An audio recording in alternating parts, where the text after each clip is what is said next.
Baie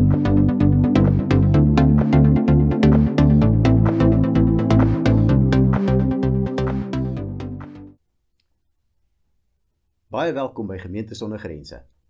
Hier waar jy maar jou koffie mag mors. Jy is ingeskakel op ons YouTube kanaal en ons is besig met 'n reeks uit Efesiërs. Die tema van ons reeks is immuniteit. Toe ek op skool was, het ek een Sondag geluister na 'n preek van Dominee André van Zyl.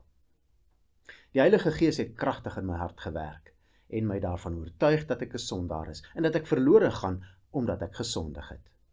Verder het hy my oë oopgemaak om die fantastiese liefde van Jesus raak te sien. En ek het hom aanvaar as my verlosser en my koning. Toe die dominee vra of daar iemand is wat vandag sy lewe vir Jesus wil gee, het ek opgestaan en hy het vir ons gebid. Daarna het hy gevra dat ons vir 'n paar aande by mekaar sal kom, sodat hy ons kan leer wat met ons gebeur het en wat dit beteken om 'n kind van God te wees. Nou wat dink jy, was die eerste ding wat hy ons geleer het? Waar begin 'n mens om dit wat met jou gebeur, wanneer jy Jesus aanneem, te verstaan? Dit was die uitverkiesing. Hierdie leerstelling het so 'n groot rol in my lewe gespeel, dat ek jare later in my finale jaar van studie, my proefpreek oor hierdie onderwerp gedoen het. En jy sal dit nie glo nie. Dit was 'n bekeringspreek, want evangelisasie lê net so na in my hart. Toe kort na my bekering hierdie misterieuse leerstelling begryp, het 'n wonderlike nuwe wêreld vir my oopgegaan, wat die fondament in my geestelike lewe gelê het. Dit het my gehelp om op die regte pad te bly in dit wat ek geglo het oor alles wat in die Bybel staan. Dit het my gehelp om vreugde te vind in my lewe wat voorheen gevoel het soos 'n mislukking. Dit het my sekerheid, 'n doel in die lewe en sekuriteit gegee. Dit het my gehelp om te begin om die liefde en genade van God te verstaan. Nou jy is dalk ook waar ek op 'n stadium in my lewe was. Hopeloos. Dalk voel jy dat jou lewe geen doel het nie. Dat jy maar net sowel kan doodgaan. Dis hoe ek op 'n stadium gevoel het voor hierdie ervaring. Jy luister dalk nou na hierdie boodskap en jy ervaar geen vreugde nie. Jy voel dalk dat God gereed staan om jou enige oomblik te straf. Of dalk dink jy dat God onregverdig en wreed is. Miskien ervaar jy nie liefde in jou lewe nie, nie liefde van mense rondom jou nie en nog minder die liefde van God. Dan is dit my gebed dat God jou vandag deur sy Gees sal aanraak. Dat hy jou sal wys en sal leer hoe lief hy jou regtig het. Dit is my begeerte dat jy vandag deur hierdie boodskap sal besef dat jy kosbaar vir God is. Dat jy sal besef dat jy nie maar net toevallig bestaan nie, maar dat God jou op hierdie aarde geplaas het, omdat hy iets deur jou wil bereik. Ek hoop regtig dat jy vandag sal besef dat daar 'n pad van groei, ontwikkeling en toenemende vreugde, vrede en vervulling vir jou voorlê. 'n Pad van avontuur en opwinding wat vir jou voorberei is. Mag jy vandag besef dat jou unieke pad wat God vir jou voorberei het, die moeite werd is. Dit is wat die uitverkiesing vir my gedoen het. Mag dit dieselfde effek in jou lewe hê. Kom ons lees wat sê Paulus oor hierdie onderwerp. Ons lees Efesiërs vanaf vers 4. So het hy, nog voordat die wêreld geskep is, ons in Christus uitverkies, om heilig en onberispelik voor hom te wees. In sy liefde het hy ons, volgens sy genadige beskikking, toe ook al daarvoor bestem, om deur Jesus Christus sy kinders te wees. En daarom moet ons God prys vir sy wonderlike genade, wat hy in die geliefde vrylik aan ons geskenk het. Wanneer ons praat oor die uitverkiesing, dan moet ons eerstens seker maak ons benader dit in die regte gees.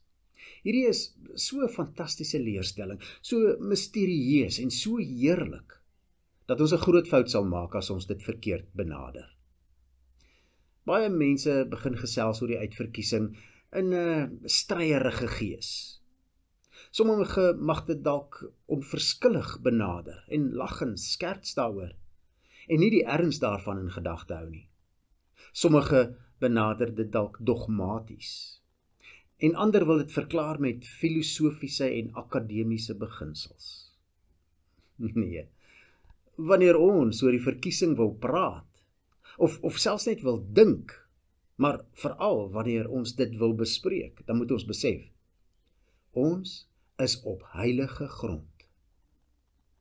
Die uitverkiesing is iets wat in God se hart en in sy gedagtes plaasgevind het. Hoe kan ek met my klein verstandjie dit krities wil benader? Asof ek dit sal verstaan, asof ek sal kan bepaal wat God moes doen, wat sy bedoeling was, en hoe sal ek aan hom kan voorskryf oor wat hy behoort te doen? Nee, laat ons kritiese skoene uittrek, laat ons in nederigheid voor God buig, wanneer ons hieroor nadink. Luister wat sê God oor 'n verkeerde gesindheid wanneer dit kom by die uitverkiesing, in Romeine 9 vers 18 tot 21. Dit is dus inderdaad so, dat God hom ontferm oor wie hy wil, en dat hy verhard wie hy wil. Nou sal jy vir my sê, maar waarom verwyd hy ons dan nog? Wie kan tog teen sy wil ingaan? Mens, wie is jy, per slot van rekening, dat jy met God wil redeneer? Hoe kan die maaksel vir sy maker sê, waarom het jy my so gemaak? Het die pottebakker nie die reg om uit dieselfde klomp klei iets besonders en iets alledaags te maak nie? Maar hoe moeilik is dit vir ons mense om te aanvaar dat God kan doen wat hy wil? En dan te glo dat God altyd goed en regverdig is in alles wat hy doen. Eerste ding wat ons moet besef, wanneer ons oor die uitverkiesing lees, is dat die Bybel dit nie beredeneer nie. Die Bybel maak nie argumente uit vir die uitverkiesing nie, en probeer dit nie regverdig of verklaar nie. Nee, wanneer Paulus hieroor praat, dan word dit eenvoudig genoem as 'n feit. Dis wat God doen, en klaar. En terloops, dis nie net Paulus wat hieroor praat nie. Dis nie maar net 'n siening van 'n Bybelskrywer nie. Johannes praat selfs meer daaroor, en Petrus begin sy skrywe daarmee. Hierdie is die hart van God die Vader. Dis nie daar vir ons om te betwyfel, of te beoordeel, of dit te debatteer of te beredeneer nie. Selfs al verstaan ek dit nie. Dis 'n stelling van die waarheid, en al wat van ons verwag word is om dit te glo en te aanvaar dat dit so is. God het nie bedoel dat ons dit moet kritiseer of korrigeer nie. Ja, die redes daarvoor en die gevolge daarvan moet ons goed verstaan en glo, en dit is al. Dis 'n moeilike leerstelling, want dit dring in tot die dieptes van die teologie. Daar is vandag baie mense wat verskil hieroor, en wat met groot entoesiasme hulle opinies aan jou wil verkoop. Moet dus nie verbaas wees, as jy dit nie kan verstaan nie, en selfs verwar word nie. Maar, as jy sukkel, vra jouself af, wat het die vroeë kerk hieroor geglo? Nou, daar's twee verklaringe vir die gronde van die uitverkiesing. Ons vra vir die teks wat ons behandel, né? En een van die mees populêre vrae wat mense vra is, waarom het God sekere mense uitverkies en ander nie? Die eerste verklaring is dat God uit vrye guns alleen sekere mense gekies het, sonder dat hulle enigiets daartoe bygedra het, sonder enige geloof of goeie werke, suiwer uit vrye genade alleen, omdat hy wou. Die tweede verklaring is dat God vooruit geweet het dat iemand gaan glo. En op grond van hierdie voorkennis, dat sekere mense hom eendag wil aanvaar en wil dien en wil glo, het hy hulle gekies. Dit is die enigste twee moontlike gronde of redes vir die uitverkiesing. Nou in die vroeë kerk is daar universeel aanvaar dat dit die eerste opsie moet wees. Teoloë soos Augustinus, Aquinas, Luther, Calvin, Zwingli en John Knox het almal hierdie eerste opsie aanvaar. Ook later het al die Puriteine, soos Owen en Goodman, en later die groot evangeliese prediker George Whitefield, en die grootste Amerikaanse Christen filosoof Jonathan Edwards, en na hom die prins van predikers Charles Haddon Spurgeon, almal die eerste opsie aanvaar. Ook die vroeë belydenisskrifte van die kerk het almal hierdie eerste opsie aanvaar en beskryf. Eers in die 17de eeu het 'n man met die naam Arminius die tweede opsie bekend gestel. En toe het iemand soos John Wesley dit populêr gemaak met sy uitstekende evangeliese prediking. Nou in reaksie op Arminius se dwaling het die kerk weer daaroor besin en telkens in hulle belydenisskrifte teruggekeer na die eerste opsie. Hier in die 18de en die 19de eeu het daar 'n ernstige dwaling rondom die gesag van die Bybel en die kerk posgevat. En dit word die hoër kritiek genoem, higher criticism, omdat die kritiek nie net op menslike vlak is nie, maar God se geïnspireerde woord begin kritiseer. Dis eintlik 'n kritiek op God self. Dis toe mense begin sê dat sekere dele in die Bybel nie werklik deur die Heilige Gees geïnspireer is nie. Hierdie boeke is maar net Paulus se siening, nie noodwendig die waarheid nie. En daardie deel was nou maar net weer een van Jesus se disippels se opinie, en sekere dele moet ons maar met 'n knippie sout vat. Dit was die geboorte van relativisme. Toe hierdie stroming in die kerk ontstaan, het die tweede siening, die van Arminius, al het hy en Wesley hulle nie skuldig gemaak aan hoër kritiek nie, al meer populêr begin word. En nou is dit interessant, dat nie een van die aanhangers van die hoër kritiek bereid is om die eerste siening te aanvaar nie. En dit moet alreeds vir ons ernstige klokkies lui. Maar voordat ons kyk wat die Bybel hieroor sê, moet ek net eers een ding duidelik maak. Jou siening van die gronde van die uitverkiesing bepaal nie jou verlossing nie.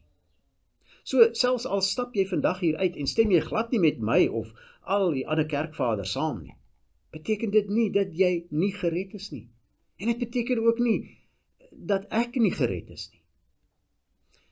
Kom ons lees dan nou die teks met nederigheid en ontvanklikheid. Vers 4.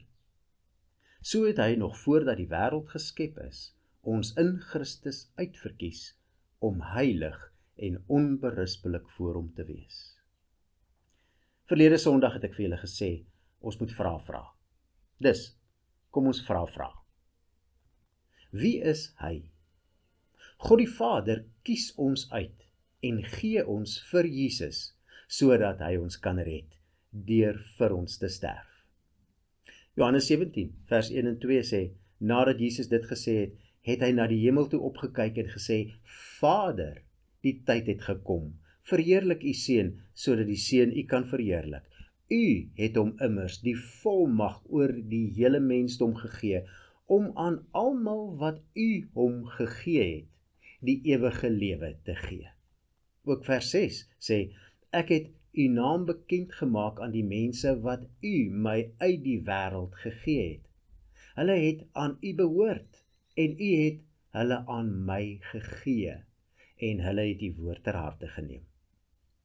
Wanneer ons Johannes 6 lees, dan lees ons in vers 65 en 66, verder het hy gesê, daarom het ek vir julle gesê, niemand kom na my toe as die Vader dit nie aan hom gegee het nie. En hieroor het baie van sy disippels omgedraai huis toe en nie meer saam met hom gegaan nie. Ons sien, dis die Vader wat dit alles doen. Maar wat het hy gedoen? Hy het ons uitverkies. Die woordjie sê, ons is uit 'n groep mense uitgekies. Nie almal is gekies nie, net 'n sekere hoeveelheid mense uit die hele mensdom is uitgekies. Sekeres word uit 'n pool gekies en ander word gelos waar hulle is. Nou, 'n volgende vraag is, wanneer het hy dit gedoen? En die teks sê, baie beslis, nog voordat die wêreld geskep is. Dit beteken, Daar het nog niks gebeur op grond waarvan God ons sou uitkies nie. Ek het nie bestaan nie, toe het God my gekies. Ek het nog niks gedoen nie, toe het God my gekies. Niks van my kant af kon God beïnvloed het om my te kies nie. Ek het nog geen potensiaal gehad nie, geen geskiedenis, geen wil of enige strewe nie, niks wat kon bydra tot my verkiesing nie. En dan vra ons, hoe het hy dit gedoen? Hy het ons in Christus uitverkies. Niemand wat nie in Christus is, kan aanspraak maak om uitverkies te wees nie. Om in Christus te wees, beteken nie net dat jy in hom glo nie, dit beteken ook dat hy in jou plek alles gedoen het wat nodig is om gered te word. Hy het namens jou betaal vir jou skuld.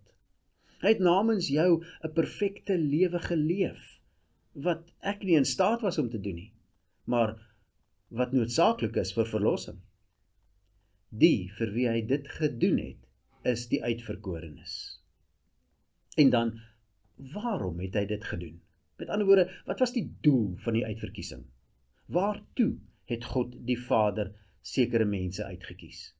Die teks sê, hy het ons gekies om heilig en onberispelik voor hom te wees.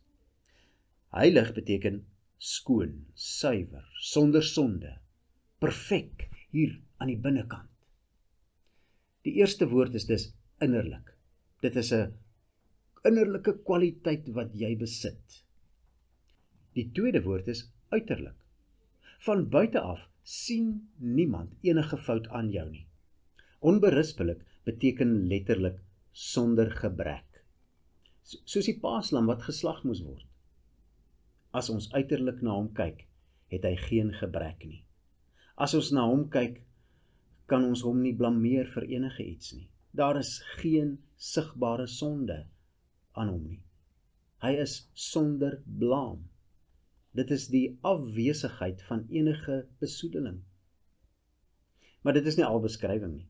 Ons lees voor hom te wees, heilig en onberispelik voor hom te wees. En wat beteken dit om voor hom te wees?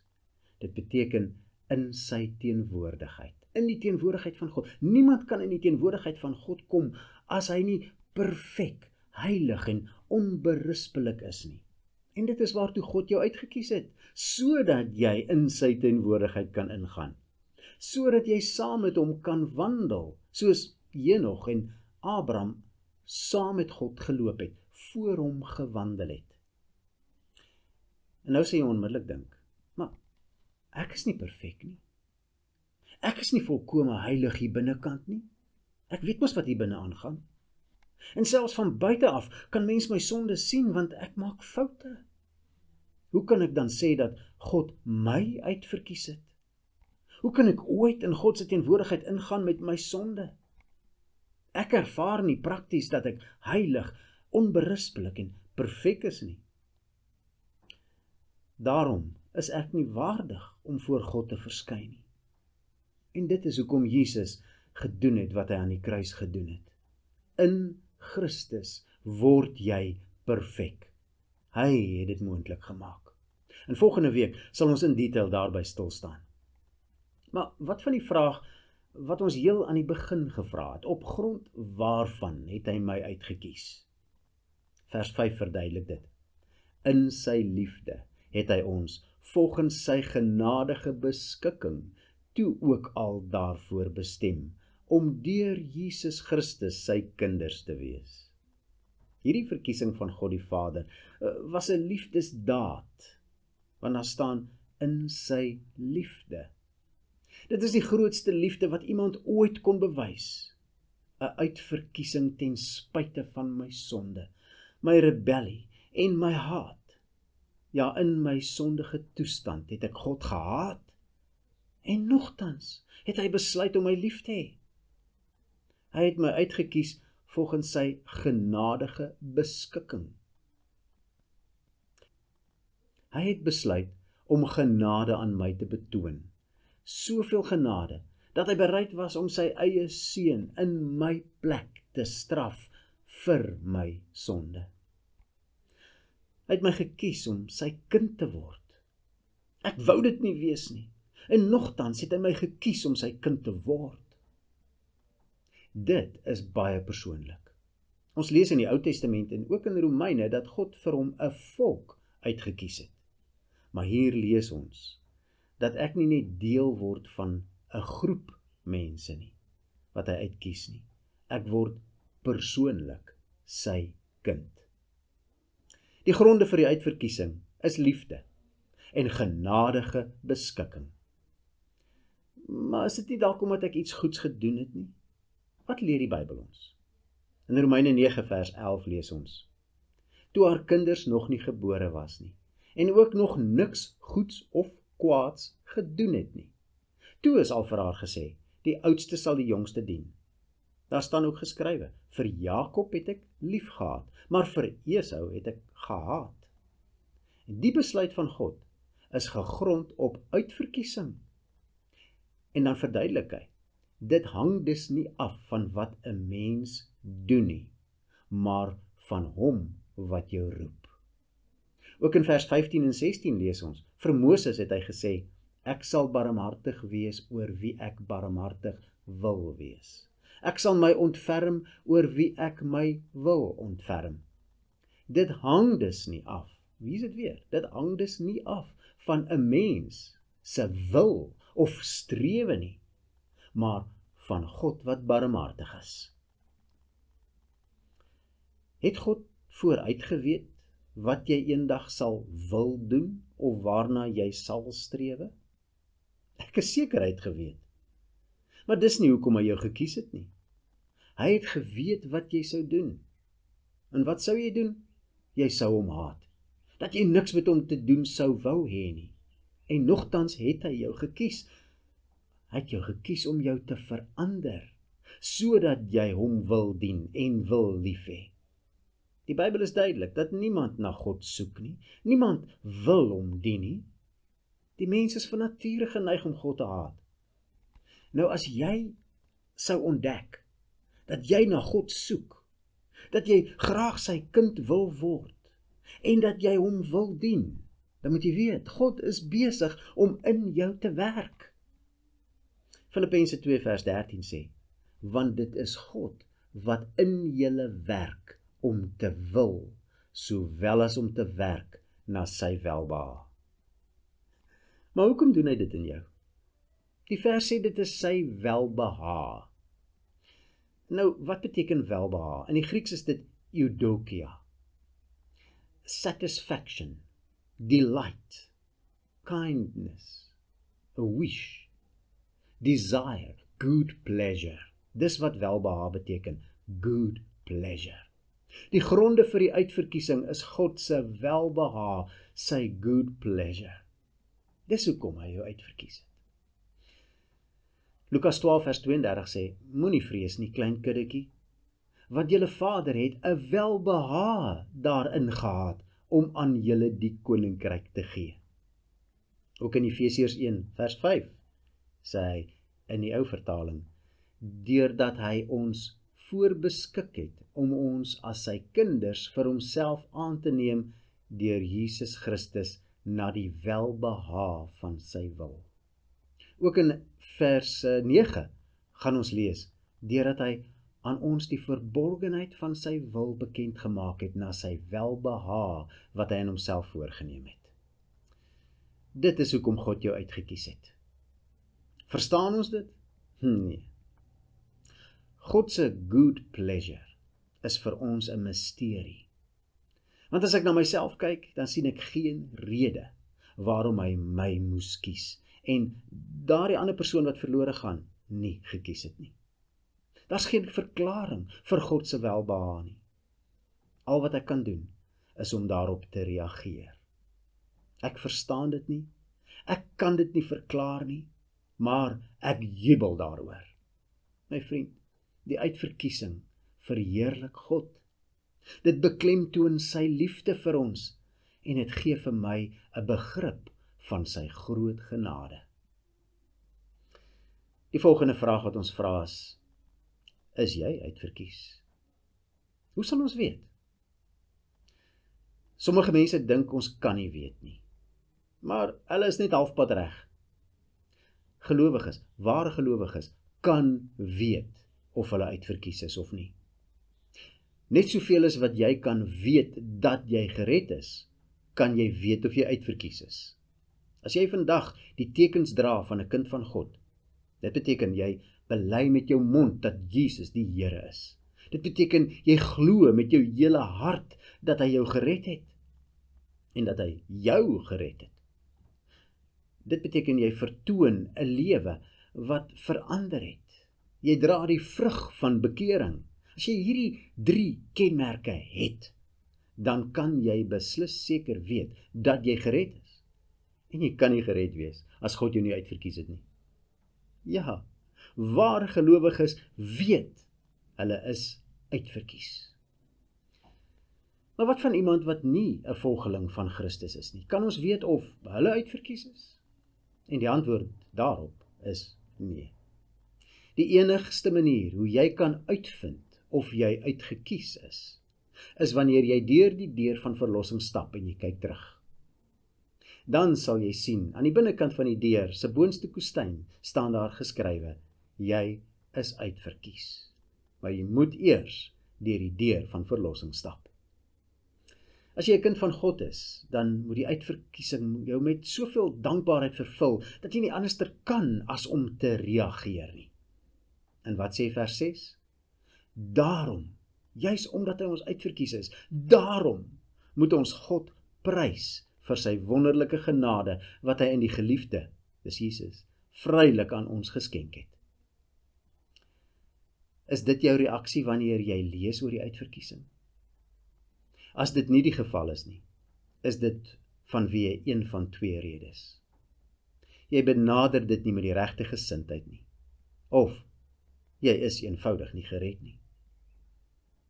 Jy kan nie hoor van God se liefde en genade vir jou, en nie oorgaan in lofprysing en aanbidding nie.